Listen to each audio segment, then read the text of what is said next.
በህይወት ውስጥ መልፋት ስታቆሙ ስለ ህይወት የምትረዱት አንድ በጣም አስገራሚ ነገር አለ። ነገሮችን ተወት ማድረግ ስትጀምሩ እስከ ዛሬ ድረስ ስታባረሯቸው፣ ስታሳድዷቸው የነበሩ ነገሮች እንዳለ ወደ እናንተ መንገዳቸውን መፈለግ ይጀምራሉ። ይህ ምናልባትም ተአምር ሊመስል ይችላል። ተአምር አይደለም፣ እድል አይደለም። ኤነርጂ የሚሰራው በዚህ መንገድ ነው። በታኦይዝም እምነት ውስጥ ዘ ፍሎው ስቴት ብለው ይጠሩታል። ህይወት ፍሎው ማድረግ አለባት፣ እንደ ውሃ እየፈሰሰች መሄድ አለባት ነው የሚሉት።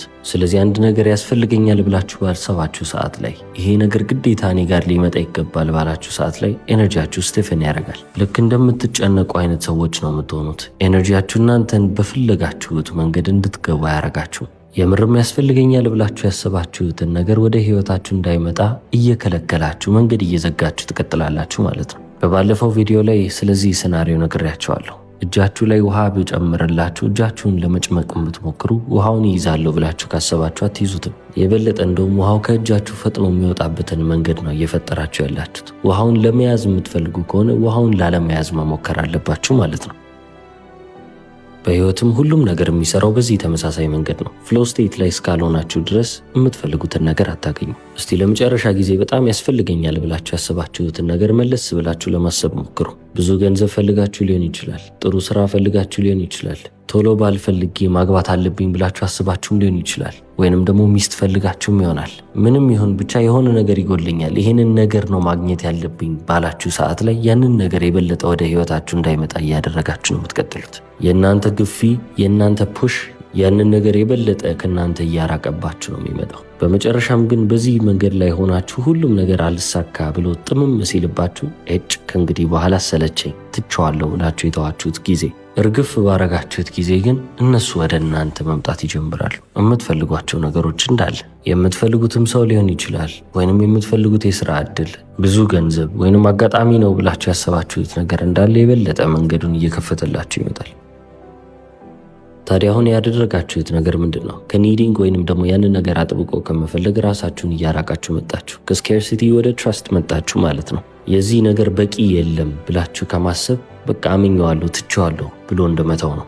ህይወት ደግሞ የምትመርጠው አንዱን መንገድ ነው። እናንተ በፍርሃት የምትሄዱ ከሆነ ህይወት የምትቀናችሁ አትሆኑ። ህይወት እምነትን ትወዳለች። ስለዚህ የበለጠ እያመናችሁ ምንም ችግር የለም እያላችሁ ባለፋችሁ ቁጥር የዛኔ ህይወት ለእናንተ በጣም በጎ ትሆንላችኋለች ማለት ነው። ከኒዲንግ ጀርባ ወይንም ከመፈለግ ጀርባ ያለው ነገር ምንድን ነው ካልን እኔ ያ ነገር የለኝም የሚል እሳቤ ያለ፣ ሲደመርም ደግሞ ያንን ነገር ላላገኘው እችላለሁ የሚል ፍራቻ በውስጣችሁ ይቀመጣል። ያ ነው እናንተን ሰላም የሚነሳችሁ። ፍራቻችሁ በውስጣችሁ ስላለ ያ የፈራችሁት ነገር እንዳይፈጠር ብላችሁ ሞር የምትፈልጉትን ነገር የበለጠ እየፈለጋችሁ ትሄዳላችሁ። የበለጠ ኤነርጂያችሁ ስታግኔት እያደረገ እየተያያዘ እየተሳሰረ እዛው ባለበት እየቆመ ይቀጥላል። ሌቲንግ ጎ የሚባለው ኮንሰፕት ግን ነገሮችን ተወት ማድረግ የሚለው ግን ኦልሬዲ እኔ ሙሉ ነኝ፣ በቃ ከዚህ በላይ ምንም አያስፈልገኝም ብሎ ሁሉንም ነገር በእምነት ላይ መጣልን ይጠይቃል።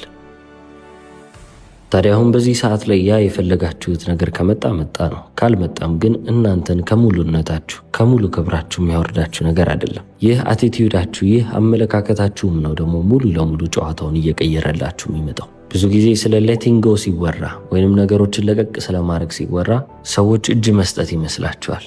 በቃኝ እንደማለት ማለት ነው። ነገር ግን ሌቲንግ ጎ ማለት ያ የምትፈልጉት ነገር በመንገዳችሁ ላይ እንዲመጣ ከመንገዱ ዞር ብላችሁ መጠበቅን ነው የሚመስለው። ስለዚህ ህይወት እናንተ የምትፈልጉትን ነገር እንድታመጣላችሁ ቢያንስ መንገዷን አትዝጉባት። ዞር ብላችሁ እናንተ በእምነት መንገድ ላይ ጠብቁ። እናንተ በእምነት መንገድ ላይ ዞር ብላችሁ ጠበቃችሁ ማለት ያ የምትፈልጉት ነገር በፕሮሰስ ላይ ነው። በጊዜ ሂደት ያ የምትፈልጉት ነገር መምጣቱ አይቀርም ማለት ነው። በህይወታችሁ ውስጥ የሚፈጠሩትን ነገሮች ግን እየተመለከታችሁ ውጤቱን ለመቀየር እሞክራለሁ ብላችሁ የምትታገሉ ሰዎች ከሆናችሁ ከፍራቻ ተነስታችሁ እየኖራችሁ ያላችሁ ሰዎች ነው የምትሆኑት። ይሄ ነገር የምርም ላይፈጠር ይችላል የሚል እሳቤ በአይምሯችሁ ውስጥ አለ ማለት ነው። ያንን ስሜት ለመታገል ብላችሁ ነው እየሞከራችሁ ያላችሁት። ሙከራዬን ባቆም ብላችሁ ታስባላችሁ። ሁሉም ነገር ይበላሽብኛል ወይንም ደግሞ ያሰብኩት ነገር ይቀርብኛል የሚል ሀሳብ ይኖርባቸዋል። እንደዛ ብላችሁ ስታስቡም ነው ትልቅ ወጥመድ ውስጥ የምትገቡት። ምክንያቱም ህይወት በትግል የምትሆን አይደለችም። በኃይልም የሆን ነገር የለም። ላይፍ ወይንም ህይወት የምንላት ነገር በፍሎው ስቴት ውስጥ ነች ብያችኋለሁ። ውሃ ቁልቁል ሲወርድ ተመልከቱ። በጣም ከባድ በሚባለው መንገድ አይደለም ቢመጣው። ሊስት ሬዚስተንስ በተባለው በጣም ቀላል በሚባለው መንገድ ውስጥ ነው እየተሽለከለከ ውሃ ወደ ታች ቁልቁል የሚያወርደው። ስለዚህ እናንተም ህይወትን ስትኖሩ ቀለል አድርጋችሁ ነው ለመኖር መሞከር ያለባችሁ። ህይወትን ልታገላት የምትሉ አይነት ሰዎች ከሆናችሁ እንግዲህ ህይወታችሁ በጣም ከባድ እየሆነባችሁ ይሄዳል። በዚህች ዓለም ላይም the best thing ብለን የምናስባቸው ምርጥ ብለን የምናስባቸው ነገሮች እንዳለ ቀላልና ሲምፕል ብለን በምናስባቸው ነገሮች ውስጥ የተፈጠሩልን ነገሮች ናቸው። የማንረሳው ትውስታ፣ የማንረሳው አጋጣሚ፣ እነዚህ ትውስታዎቻችን እንዳለ ኃይልን በተጠቀምንባቸው ጊዜያቶች ያገኘናቸው አይደሉም። ህይወትን የምርም ረስተናት እየኖረን በነበርንበት ሰዓት ላይ ያገኘናቸው እንጂ። እስቲ ታዋቂ የሚባሉ ሙዚቀኞች ጋር ሂዱ። ምርጥ ተብሎ የተሰራው ስራቸው በአጋጣሚ እንደሰሩት ወይንም ድንገት እንደሰሩት ይናገራሉ። ለምሳሌ ሙዚቀኛዋን ሲያን እንመልከት። ከዝነኛው ሙዚቃ አቀናባሪ ከቤኒ ብላንኮ ጋር በአንድ ስቱዲዮ ውስጥ ነበሩ። ሁለቱም ለዛሬ ብለው ያሰቡትን ስራ እንዳለ ሰርተው ጨርሰዋሉ። በዛች በአንድ ሰዓትና በሁለት ሰዓት ውስጥ ስራቸውን ከጨረሱ በኋላ ታዋቂዋ ሙዚቃ አቀንቃኝ ሲያ የራሷን የግል መኪና ወደ ስቱዲዮ ትጠራለች። ይህም ማለት ሹፌሩ መጥቶ እንዲወስዳት ማለት ነው። ታዲያ ሹፌሩን በስልክ ላይ እንደዚህ ብሎ ይነግራታል። አሁን ከስቱዲዮ ትንሽ ራቅ ብያለሁ፣ እዛ እስክደርስ 15 ደቂቃ ይፈጅብኛል አላት። እሷም እሺ አለች። እሱን እስክጠብቅ ድረስ ብላ እዛው ስቱዲዮ ውስጥ በነበረው ሶፋ ላይ ጋደም እንዳለች እስቲ አንድ ሙዚቃ እስከዛ እንስራ ብላ ቤኒ ብላንኮን ትጠይቀዋለች። ቤኒ ብላንኮም እጅግ ይገረምና እሺ ይላል። በ15 ደቂቃ ውስጥ ሪሃና ዳይመንድስ ብላ የዘፈነችውን ዘፈን ሊሪክሱን ቁጭ ብላ ወይንም ግጥሙን ቁጭ ብላ ጨረሰችው ይላል። ይህንን መረጃ አሁን ከየት አገኘኸው ካላችሁኝ ራሱ ቤኒ ብላንኮ ራሱ አቀናባሪው ነው የሚናገረው። ዜማውንም ራሷ እንደሰራች ሳምፕሉንም ራሷ ሰርታ አስቀምጣ እንደሄደች ይናገራል። ይህንንም ሳምፕል ወስዳ ነው እንግዲህ ሪሃና የዘፈነችው። ታዲያ አሁን ይህ ታዋቂ የተባለ ሚውዚክ ፕሮዲውሰር እንዲሁ እንደ ቀልድ ልታዩት የሚገባ ሰው አይደለም። በጣም በብዙ ሺህ የምናውቃቸውን ዘፈኖች ፕሮዲውስ ያደረገ ነው። ለዛውም በጣም ፌመስ የተባሉትን ወይንም በጣም ታዋቂ የሚባሉትን ዘፈኖች ማለት ነው። ለምሳሌ በጀስትን ቢበር የተዘፈነው ሎቭ ዮርሰልፍ የተሰኘው ሙዚቃ ቤኒ ብላንኮ እና ኤድ ሺረን አንድ ላይ ቁጭ ባሉበት ሶፋ ላይ በ20 ደቂቃ ውስጥ የተጻፈ ሙዚቃ ነበረ። ያቺን ግጥም ኤድ ሺረን ከጻፈ በኋላ ለሌሎች አርቲስቶች ለመስጠት ስናስብ ጀስትን ቢበር ሰማውና ወዲያውኑ ወስደዋለሁ አለ ይላሉ። ሌላ ቤኒ ብላንኮ ፕሮዲውስ ካረጋቸው ሙዚቃዎች ውስጥ ቲኔጅ ድሪምስ የተሰኘው የኬቲ ፔሪ ዘፈን አንዱ ነበረ። ይህንንም በአንድ ሌሊት እንደጨረሱት ይናገራሉ። እንግዲህ ምን ያህል ታዋቂ ዘፈን እንደሆነ ታውቃላችሁ።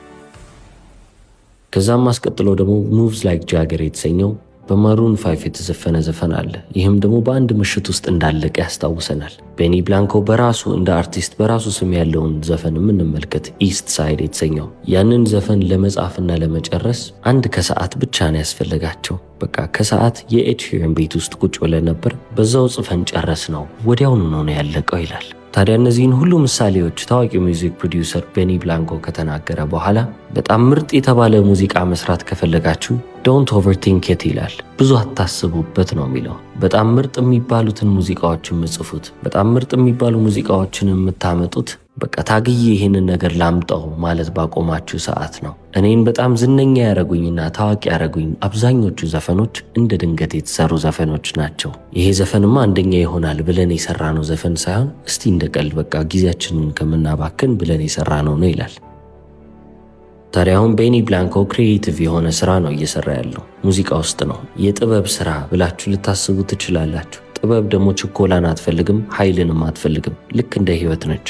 አሁን ላይ ሆናችሁ ህይወትን ስትኖሩ ሰዓት ሳትመለከቱ ወደፊትም ወደ ኋላም ሳትመላለሱ ስትኖሩ ነው እንግዲህ ሁሉም ነገር ክሊክ የሚያደርገው። ከልብ የምትወዷቸውን ጓደኞቻችሁን እስቲ ያስቧቸው። ከነሱ ጋር በግድ ጓደኞች ልሁን ብላችሁ ያመጣችኋቸው ሰዎች አይደሉም። ድንገት በአጋጣሚ ተገናኝታችሁ ከዛሬ ነገ ከነገ ከነገ ወዲያ አንድ ላይ የዋላችሁ ስትመጡ የበለጠ እየተግባባችሁ መጥታችሁ አሁን እዚህ አይነት ጥብቅ የሚባል ግንኙነት ላይ ወይንም ደግሞ ቦንድ ላይ ደርሳችሁ የቆያችሁ ናቸው። አንዳንዶች ቤተሰብ ሆነዋሉ፣ አንዳንዶች ወንድም እህት ሆነዋሉ፣ አንዳንዶች ባልና ሚስትም ሆነው ያለፉበት ጊዜ አለ። ታዲያ ምርጥ የምትሏቸው ጊዜያቶች ምርጥ የምትሏቸው ሁኔታዎች እንዳለ የሚፈጠሩት በምንድን ነው ካላችሁ ፎርስ ሳታረጉ ህይወትን ለማስገደድ ሳትሞክሩ ስትቀሩ ነው። ህይወታችሁንም የለወጡ አጋጣሚዎች ካሉ እነዛም አጋጣሚዎች የመጡት እናንተ ፎርስ ማድረግ ስታቆሙ፣ ማስገደድ ስታቆሙ ነው።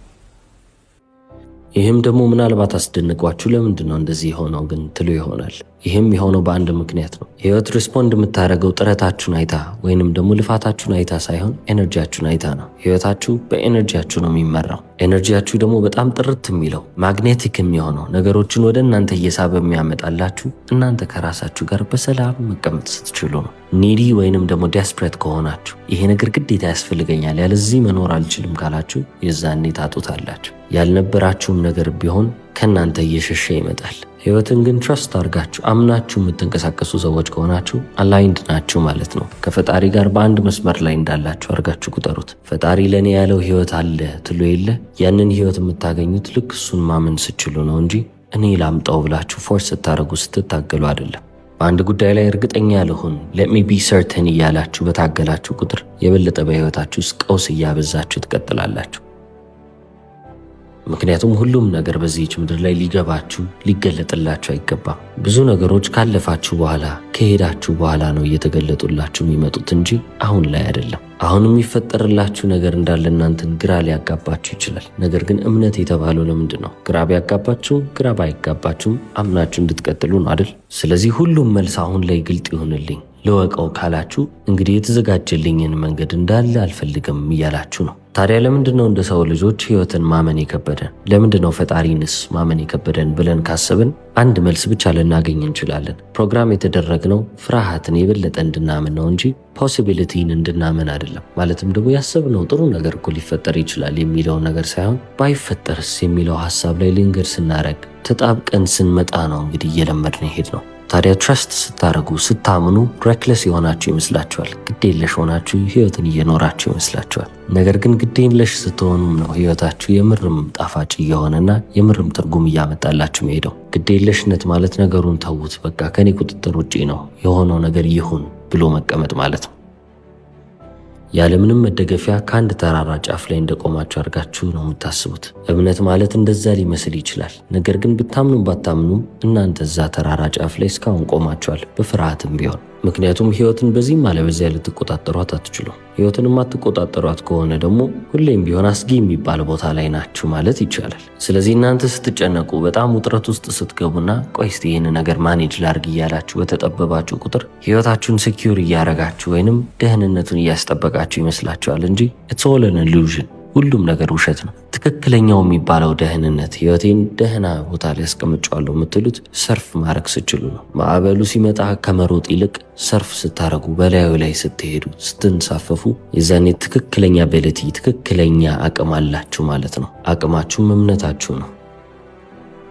ስለዚህ ህይወት በአጠቃላይ በጥሩም ጊዜ ጥሩም ባልሆነው ጊዜ መኖር መቻል ማለት ነው። ስለዚህ ማዕበሉም ቢመጣ ማዕበሉም ባይመጣ ሰከን ያለ ውሃ ላይ ብትሆኑ መኖርን ከቻላችሁ ህይወትን የተረዳችሁና የገባችሁ ሰዎች ትሆናላችሁ። አይ ማዕበሉ ሲመጣ እኔ መሮጥ እፈልጋለሁ ያ እንዳይነካኝ፣ ነገር ግን ረገብ ሲል ውሃው ምንም ማዕበል ሳይኖረው ሲቀር እዛ ሄጄ ልኖር ካላችሁ ህይወት ለእናንተ ፌቨር አታረግም፣ ለእናንተ ምንም አይነት ውለት አትሉም። እቺንም መከራ አቅልልልኝ ብላችሁ የምትጸልዩት ጸሎት ካለ እሱም አይሰራም። ምክንያቱም መከራ አይቀልላቸውም፣ እናንተ ብርታታችሁ ይጨምራል እንጂ። መከራውን ልክ እንደ ማዕበል አድርጋችሁ ተመልከቱት። ያቺ ማዕበል ስትመጣ ለእናንተ ኤክሳይቲንግ መሆን አለበት።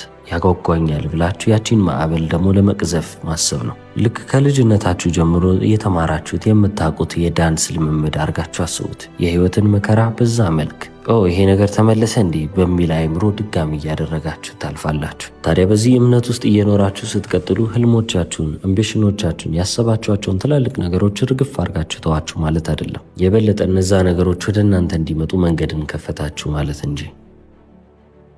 ለእናንተም ያለው ህይወት ፍራጃይል አይደለም። እንዲህ በቀላሉ የሚጠፋ የሚሰበር ወይንም ደግሞ ሳቦታጅ የሚደረግ ሰው መጥቶ ሊያቋርጥባችሁ የሚችለው ነገር አይደለም። ከእናንተም የሚፈልገው ነገር አንድ ነገር ነው፣ ግማሽ መንገድ እንድትሄዱ ብቻ። ግማሽ መንገድም ደግሞ እምነት ይባላል። ልባችሁን ክፍት አርጋችሁ እጃችሁን ክፍት አርጋችሁ ያቺን ግማሽ መንገድ ከተራመዳችሁ ቀሪውን ደግሞ ፈጣሪ ይጨርስላችኋል። እናንተ መምጣት ያለባችሁ በጣም ትንሽ ነው። ይህንን ሁሉ ነገር የሚያደርግላችሁ ፈጣሪ ነው። ታዲያ ነገሮች እናንተ ስትሞክሩ ስትለፉም የማይሳካላችሁ ለዚህ ነው። እናንተ በሞከራችሁ በጣራችሁ ቁጥር የበለጠ እጃችሁን ዘግታችሁ ልባችሁን ደፍናችሁ ሄዳችሁ ማለት ነው። ያለ እምነት ማለትም ደግሞ ያለ ፈጣሪ ኃይል ለመሄድ እየሞከራችሁ ነው። ያለ ፈጣሪ ኃይል ደግሞ ምንም ማድረግ አትችሉም፣ አቅመ ቢስ ናችሁና። ስለዚህ እጃችሁንና ልባችሁን ክፍት አድርጋችሁ በተንቀሳቀሳችሁ ሰዓት፣ ወደዛ መንገድ ላይ በገባችሁ ሰዓት ፈጣሪም ያንን ልብ ይልና የስናፍጭ ቅንጣት ታህል እምነት ቢኖራችሁ ስላለ ያቺን እምነታችሁን አይቶ የምትፈልጉትን ነገር እያደረገላችሁ ያልፋል። ነገር ግን በእምነት ውስጥ ስትሄዱ ነው። ይህ ማለት ስነፉ ማለት አይደለም። በቁጥጥራችሁ ውስጥ ያለውን ነገር እንዳለ ማድረግ አለባችሁ። ከቁጥጥራችሁ ውጭ ለሆነው ነገር ግን ምንም አይነት ሀሳብ፣ ምንም አይነት ጭንቀት አያስፈልግም። በቃ የሆነው ሆኗል፣ ተወት ማድረግ ነው። የመጣው ነገር ቢመጣ በጎ፣ ጥሩ፣ መልካም፣ እናንተም የምትፈልጉትን ነገር አገኛችሁ። የመጣው ነገር ግን ጥሩ ባይሆን፣ የጠበቃችሁት ነገር ባይመጣም ግን አሁንም ከእናንተነታችሁ ዝቅ የሚያርጋችሁ የሚያወርዳችሁ ነገር የለም። ስለዚህ በእንደዚህ አይነት አቲቲዩድ ውስጥ በእንደዚህ አይነት አመለካከት ውስጥ ስትሄዱ ነው ህይወት ለእናንተ ቀና እየሆነችላችሁ የምትሄዱ። በጣም ጥሩ የሚባል ህይወት የምትኖሩት ፈጣሪን ማመን ስትጀምሩ ነው። ስለዚህ በዛ መንገድ ላይ እንድትኖሩ እመኝላችኋለሁ። እስከ መጨረሻው ስለተከታተላችሁ አመሰግናለሁ። ቻው።